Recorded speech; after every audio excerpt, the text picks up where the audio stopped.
ऊपरी आहार, भोजन में विविधता। इस अध्याय में आपका स्वागत है। नमस्कार, मेरा नाम सुनीता है और मैं आंगनबाड़ी की सुपरवाइजर हूँ। इस मॉड्यूल में मैं आपकी मार्गदर्शिका रहूंगी। चलिए मिलते हैं सुशीला से, जो अपने बच्चे के साथ आंगनबाड़ी केंद्र आई है। नमस्ते सुशीला, कैसी हो? नमस्ते दीदी, मैं ठीक हूँ। मेरी बच्ची 6 महीने की हो गई है। मैं स्तनपान के अलावा इसे और क्या खिला सकती हूँ?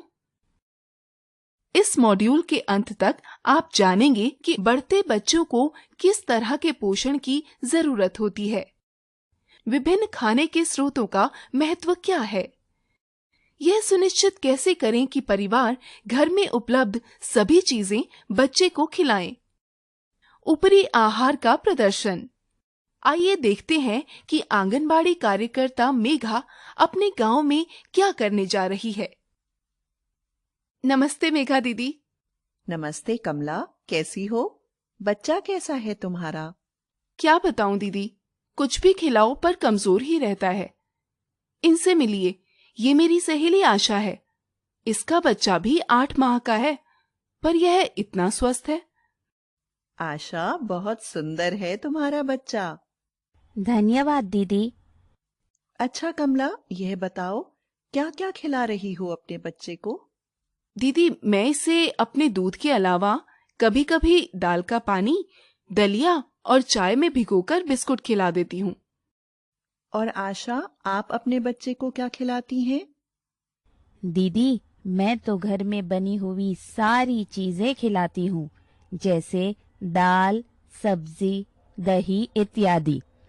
जो भी हमारे लिए बनता है, मैं सब बच्चे को भी देती हूँ। बहुत सही कर रही हो आशा। बच्चा बड़ा हो रहा है और उसके पूर्ण विकास के लिए हमें उसे पर्याप्त ऊपरी आहार देना चाहिए। पर दीदी, बच्चा यह सब हजम कर पाएगा? हाँ कमला, वह ये सारी चीजें आसानी से हजम कर लेगा। आप भी पर्याप्त ऊपरी आहार देना शुरू कर दो और फिर देखो, आपका बच्चा भी तंदुरुस्त होने लगेगा। ठीक है दीदी, आज से ही शुरू कर देती हूँ। देखा आपने, आशा अपने बच्चे को घर में बनी हुई सब चीजें खिला रही है, इसलिए उसका बच्चा स्वस्थ है। बच्चों को पर्याप्त ऊपरी आहार देना बहुत जरूरी है, क्योंकि इससे उन्हें शारीरिक विकास के लिए ऊर्जा मिलती है। शरीर की तरह ही दिमाग के विकास के लिए भी विभिन्न प्रकार के पोषण की जरूरत होती है।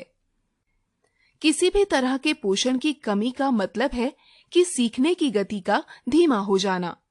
बढ़ती उम्र के साथ बच्चे की हर महीने गतिविधियां बढ़ती हैं, जैसे कि पलटना, रेंगना, बैठना, खड़ा होना और आखिर में चलना। बच्चों में गतिविधि के लिए बहुत सी ऊर्जा की जरूरत पड़ती है, जो कि पर्याप्त ऊपरी आहार से मिलती है। बच्चों को सभी संक्रमण से बचने और लड़ने के लिए खाने में विभिन्न प्रकार के पोषण की जरूरत होती है।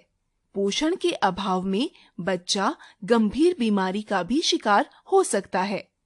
सही ऊपरी आहार बच्चों के पूर्ण विकास के लिए आवश्यक है। आइए अब हम समझते हैं कि बच्चों को विभिन्न प्रकार का खाना देना कैसे शुरू किया जाए। ज्यादातर परिवार 6 माह के बच्चे को दाल, चावल या खिचड़ी या दाल में रोटी को मसलकर शुरुआत करने के लिए तैयार होते हैं। अगर खाना मुलायम हो और तीखा नहीं हो, तो बच्चे थोड़ा थोड़ा खाना पहले कुछ दिनों में ही सीख जाते हैं। ऐसा खाना बच्चे को दिन में 2 से 3 बार देना चाहिए। एक बार बच्चे सादा खाना खाना सीख जाएं, तो फिर उनके खाने में नई चीजों को जोड़ सकते हैं। घर में पका किसी भी प्रकार का खाना बच्चे को दिया जा सकता है, जैसे पकी हुई सब्जियां, घी या तेल, दूध और दही, फलों को मसलकर। बस ध्यान रहे खाना ज्यादा पतला ना हो। अच्छा, अब मुझे ये बताइए कि आप दिन के किस वक्त फल खिलाने की सलाह देती हैं? खाने के समय के बीच में नाश्ते की तरह। बिल्कुल सही। हर खाने के बीच वाले समय में बच्चे को कुछ नाश्ता खिलाना चाहिए। पपीता, आम, केला जैसे फलों को भी मसलकर नाश्ते की तरह दिया जा सकता है। चलिए देखते हैं स्नेहा, एक आंगनबाड़ी कार्यकर्ता, किस तरह यह सुनिश्चित करती है कि परिवार घर में उपलब्ध सारी चीजें बच्चे को खिलाएं। कैसी हो विमला? मैं ठीक हूँ दीदी। बच्चे को क्या खिला रही हो? खिचड़ी। घर में और क्या क्या बना है? कद्दू की सब्जी और पनीर है दीदी। देखूं तो। अरे वाह, ये तो तीखी भी नहीं है। बच्चे को यह खिला सकती हो। वो नहीं खाएगा दीदी। उसकी कटोरी दो मुझे। पहले यह थोड़ी सी सब्जी मिला देती हूँ। अब खिलाओ, देखो बच्चा खा रहा है या नहीं। दीदी वो नहीं खाएगा, मैंने कभी नहीं खिलाया। तो आज खिला के देखते हैं। यह लो, थोड़ा सा पनीर मिला दिया है मैंने। अब खिलाओ। अरे दीदी, ये तो खा रहा है। अच्छा, अब सिर्फ खिचड़ी दो। नहीं खा रहा है दीदी, उसे और पनीर चाहिए। देखा विमला, अगर खाना स्वादिष्ट हो और हर दिन कुछ अलग खिलाओ तो बच्चा आराम से स्वाद ले लेकर खाएगा। और तुम्हारा बच्चा तो 8 महीने का है, वह सब पचा भी लेगा। बिल्कुल सही कहा दीदी, अब से यही करूंगी। तो जैसा आपने देखा, बच्चे को आहिस्ता आहिस्ता सब कुछ खाने की आदत डालनी चाहिए।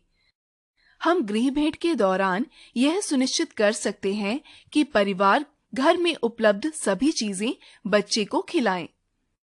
बच्चे को जब 6वां महीना चल रहा हो तो हम उसके यहाँ गृह भेंट करके परिवारों को 6 माह पूरे होने पर ऊपरी आहार शुरू करने को कहेंगे और सुनिश्चित करेंगे कि दाल, चावल या दूध चावल या दही चावल से ऊपरी आहार देना शुरू किया जाए। 7वें और 8वें माह में इन परिवारों के यहाँ फिर से गृह भेंट करेंगे, यह देखने के लिए कि माँ और बच्चे को ऊपरी आहार की आदत पड़ी है या नहीं। घर में पके सभी प्रकार के खाने को बच्चे को देने के बारे में समझाने के लिए यही सही समय है। इसके अलावा अन्नप्राशन दिवस पर भी आंगनबाड़ी कार्यकर्ता बच्चे के खाने में विविधता लाने के बारे में परिवारों को बता सकती हैं। आइए कुछ आंगनबाड़ी कार्यकर्ताओं से मिलते हैं जो कि ऊपरी आहार के स्रोतों के बारे में जानना चाहती हैं। मुझे पता चला है कि कुछ आंगनबाड़ी कार्यकर्ताओं को विभिन्न प्रकार के खाने के स्रोतों के महत्व के बारे में ज्यादा जानकारी नहीं है। हाँ दीदी, जब हम गृह भेंट के लिए जाती हैं और परिवारों को ऊपरी आहार के बारे में बताती हैं, तो कई बार कुछ परिवार पूछ लेते हैं कि इस आहार में ऐसा क्या है जिससे बच्चे को लाभ होगा। बहुत अच्छा, चलो हम अपने केंद्र के पीछे चलते हैं, जहां हमने कुछ सब्जियां और फल लगा रखे हैं। यह देखो, पालक, चौलई, बथुआ जैसी हरी पत्तेदार सब्जियां हमारे लिए आयरन या लौह तत्व, विटामिन ए और विटामिन बी का अच्छा स्रोत होती हैं। आयरन हमारे शरीर में खून बनाने के लिए जरूरी होता है। विटामिन बी खून बनाने से लेकर शरीर के अन्य कार्यों के लिए बहुत जरूरी होते हैं। पीले एवं नारंगी सब्जियां व फल जैसे पपीता, आम, कद्दू विटामिन ए बढ़ाने के काम आते हैं। शाकाहारी लोगों के लिए ये विटामिन ए का मुख्य स्रोत होते हैं। विटामिन ए से हमें रात को देखने की क्षमता मिलती है। यह हमें विभिन्न संक्रमणों जैसे कि निमोनिया, दस्त, खसरा से भी बचाता है और बीमार पड़ने पर बीमारी को गंभीर नहीं होने देता। दालों, फलियों और नट्स, सूखा मेवा से हमें प्रोटीन मिलता है। हमारे शरीर में हड्डियां, मांस और अंग प्रोटीन से बने होते हैं। प्रोटीन हमें संक्रमण और बीमारियों से भी बचाता है। नट्स जैसे कि बादाम, अखरोट, मूंगफली से तो कई तरह के विटामिन, खनिज और जिंक भी मिलता है। इसके अलावा अनाज जैसे कि बाजरा, मकई, गेहूं से हमें कार्बोहाइड्रेट मिलता है, जिससे हमें ताकत मिलती है और हमारा शरीर गर्म रहता है। अनाज से हमें थोड़ा प्रोटीन भी मिलता है। किसी भी खाने वाले तेल में काफी मात्रा में ऊर्जा होती है। इन्हें थोड़ा थोड़ा खाने से भी हमें काफी ऊर्जा मिल जाती है। बच्चे को दही क्यों देना चाहिए? जो लोग शाकाहारी हैं, उनको दूध, दही और दूध के उत्पादों से भी अच्छी गुणवत्ता वाला प्रोटीन मिलता है। इसके अलावा इसमें विटामिन ए, विटामिन डी और कैल्शियम भी मिलता है। तंदुरुस्त हड्डियों के लिए विटामिन डी और कैल्शियम अनिवार्य होता है। धन्यवाद दीदी। अब हम अच्छी तरह परिवारों को समझा पाएंगी। अब मैं आपको दिखाऊंगी कि आप माँओं को ऊपरी आहार बनाना कैसे सिखा सकती हैं।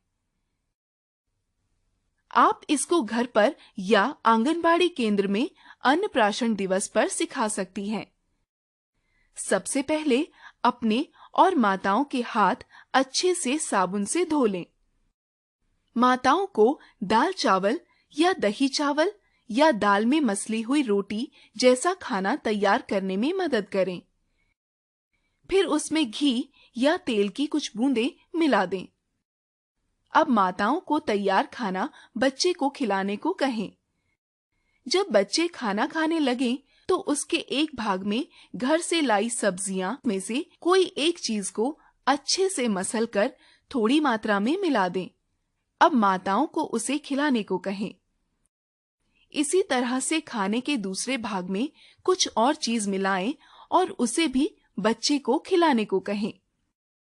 बीच बीच में माताओं से बात करते हुए अलग अलग चीजों को क्यों मिलाना चाहिए और कैसे मसल कर देना चाहिए के बारे में समझाते रहें। बच्चे को जितना खाना हो खाने दें, बस ध्यान रखें कि बच्चे ने कितना खाया। अंत में माताओं को धन्यवाद देते हुए उनके बच्चों ने क्या क्या खाया के बारे में बताने को कहें। इसी के साथ हमारा यह अध्याय समाप्त होता है। एक बार फिर से देखते हैं हमने आज क्या सीखा। बढ़ते बच्चों को विभिन्न प्रकार के पोषण की जरूरत होती है। बच्चों के लिए हरी सब्जियां, फल, दही, दूध इत्यादि देना आवश्यक है। इन चीजों में विटामिन्स एवं मिनरल्स होते हैं, जो बच्चे के पूर्ण विकास के लिए आवश्यक हैं। आंगनबाड़ी कार्यकर्ता गृह भेंट के दौरान यह सुनिश्चित कर सकती हैं कि परिवार घर में उपलब्ध सभी चीजें बच्चे को खिलाएं। इसके अलावा अन्नप्राशन दिवस पर भी आंगनबाड़ी कार्यकर्ता बच्चे के खाने में विविधता लाने के बारे में परिवारों को बता सकती हैं। धन्यवाद। आप ये मॉड्यूल सफलतापूर्वक पूर्ण कर चुके हैं। अब आप अगला अध्याय आरंभ कर सकते हैं।